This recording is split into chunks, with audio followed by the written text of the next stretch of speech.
স্বাগতম আপনাকে শিখন টিউবে। আজ আমরা ডুব দেব প্রকৃতির এক ভয়ঙ্কর অথচ বিস্ময়কর রহস্যে, ঘূর্ণিঝড়। এটি এমন এক শক্তি যা মুহূর্তের মধ্যে সমুদ্রকে উত্তাল করে দেয়, শহরকে নিশ্চিহ্ন করতে পারে আর মানুষকে দেখায় প্রকৃতির আসল ক্ষমতা। কিন্তু প্রশ্ন হচ্ছে, এই বিশাল দানবীয় ঝড় আসলে তৈরি হয় কিভাবে? চলুন রহস্যের দরজা খুলে দেখি ঘূর্ণিঝড়ের জন্ম কথা। ঘূর্ণিঝড়ের গল্প শুরু হয় সমুদ্রের বুক থেকে, কিন্তু সব সমুদ্র নয়, মাত্র সেই সব জায়গা যেখানে পানির তাপমাত্রা ২৭°C বেশি। কেন জানেন? কারণ গরম পানি বাষ্প হয়ে বাতাসে উঠতে থাকে। এই বাষ্পে থাকে লুকানো শক্তি, যাকে বিজ্ঞানীরা বলে লেটেন্ট হিট বা সুপ্ত তাপ। ভাবুন, সমুদ্রের ওপর এক বিশাল অদৃশ্য কড়াই ফুটছে আর তার বাষ্প উপরে উঠছে। এই বাষ্পই হচ্ছে ঘূর্ণিঝড়ের প্রথম জ্বালানি। বাষ্প যখন উপরে উঠে যায়, তখন সমুদ্রের পৃষ্ঠে তৈরি হয় লো প্রেশার, মানে নিম্নচাপ। এখন আপনার কৌতূহলটা এখানেই। লো প্রেশার হলেই কি হয়?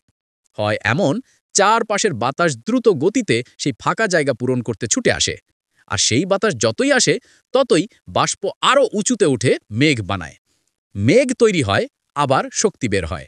এভাবে ধীরে ধীরে তৈরি হয় এক বিশাল ঘূর্ণায়মান কলাম, যেটা হয় ঘূর্ণিঝড়ের কেন্দ্র।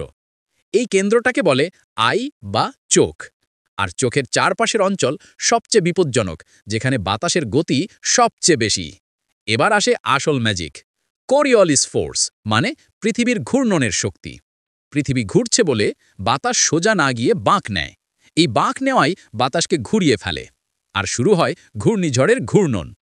উত্তর গোলার্ধে ঘূর্ণিঝড় ঘোরে ঘড়ির কাঁটার বিপরীতে, দক্ষিণ গোলার্ধে ঘড়ির কাঁটার দিকে।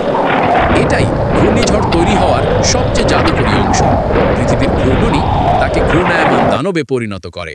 এখন ঘূর্ণিঝড়ের পেট ভরে না। সে সমুদ্র থেকে ক্রমাগত পানি টেনে নেয়, বাষ্পে রূপ দেয় আর শক্তিকে জমাতে থাকে। গরম পানি, বাষ্প, মেঘ, শক্তি। এই সাইকেল যত দ্রুত চলে, ঘূর্ণিঝড় তত শক্তিশালী হয়। কখনো কখনো বাতাসের গতি ২০০-৩০০ কিলোমিটার প্রতি ঘন্টায় চলে যায়, যা সহজেই হাজার হাজার ঘরবাড়ি ধ্বংস করতে পারে। ঘূর্ণিঝড়ের শক্তি এত বেশি যে একদিনে এটি ১০ কোটি বোমার সমান শক্তিমুক্ত করতে পারে। ভাবুন, প্রকৃতির ক্ষমতার সামনে মানুষ কত ছোট। ঘূর্ণিঝড় কয়েক ধাপ অতিক্রম করে জন্ম নেয়। প্রথমে লো প্রেশার, তারপর ডিপ্রেশন, তারপর ডিপ ডিপ্রেশন, তারপর সাইক্লোন, তারপর সিভিয়ার সাইক্লোন, আর সবশেষে সুপার সাইক্লোন। যখন বাতাসের গতি ঘন্টায় ২২০ কিলোমিটার অতিক্রম করে, তখন সেটি হয়ে যায় সুপার সাইক্লোন। বাংলাদেশ, ভারত এবং দক্ষিণ পূর্ব এশিয়ায় আমরা সাধারণত মে থেকে নভেম্বর এই সময়ে সবচেয়ে বেশি ঝড় দেখি, কারণ এই সময় সমুদ্র সবচেয়ে বেশি উষ্ণ থাকে। চমৎকার ব্যাপার হলো, ঘূর্ণিঝড় জমিতে উঠলেই দুর্বল হয়ে যায়। কেন? কারণ তার শক্তির মূল উৎস হল সমুদ্রের গরম পানি। জমিতে ওঠার পর সে আর সেই বাষ্প পায় না, ফলে ধীরে ধীরে তার শক্তি কমে আসে, বাতাস ধীর হয়, মেঘ ছড়িয়ে পড়ে। কিন্তু দুর্বল হবার আগেই সে ততক্ষণে সমুদ্রের পানি তীরে ঠেলে এনে জলোচ্ছ্বাস তৈরি করে, যা সবচেয়ে ভয়ঙ্কর ক্ষতি করে থাকে। আজকের বিজ্ঞান আছে বলেই আমরা ঘূর্ণিঝড়ের খবর ৩-৫ দিন আগেই জানতে পারি। কি দিয়ে? স্যাটেলাইট, রাডার, সাগরের বয়া এবং আবহাওয়া মডেল।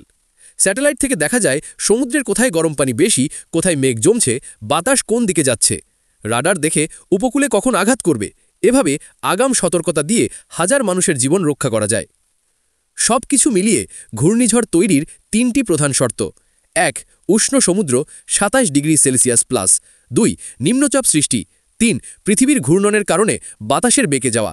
এই তিনে মিলে তৈরি হয় ঘূর্ণিঝড়, যা প্রকৃতির সবচেয়ে শক্তিশালী বায়ুঝড়। ঘূর্ণিঝড় হল প্রকৃতির শক্তির এক অসাধারণ উদাহরণ। একদিকে ধ্বংস, অন্যদিকে বিজ্ঞানীদের জন্য রহস্যময় অধ্যায়। আজকের এই যাত্রায় আশা করি আপনি ঘূর্ণিঝড়ের জন্মকাহিনীর পুরো রহস্য বুঝে ফেলেছেন। ভিডিওটি ভালো লাগলে শিখন টিউবকে সাবস্ক্রাইব করতে ভুলবেন না। বিজ্ঞানের এমন আরও রহস্য নিয়ে আবার আসব। ততক্ষণ পর্যন্ত ভালো থাকুন, নিরাপদ থাকুন। ধন্যবাদ।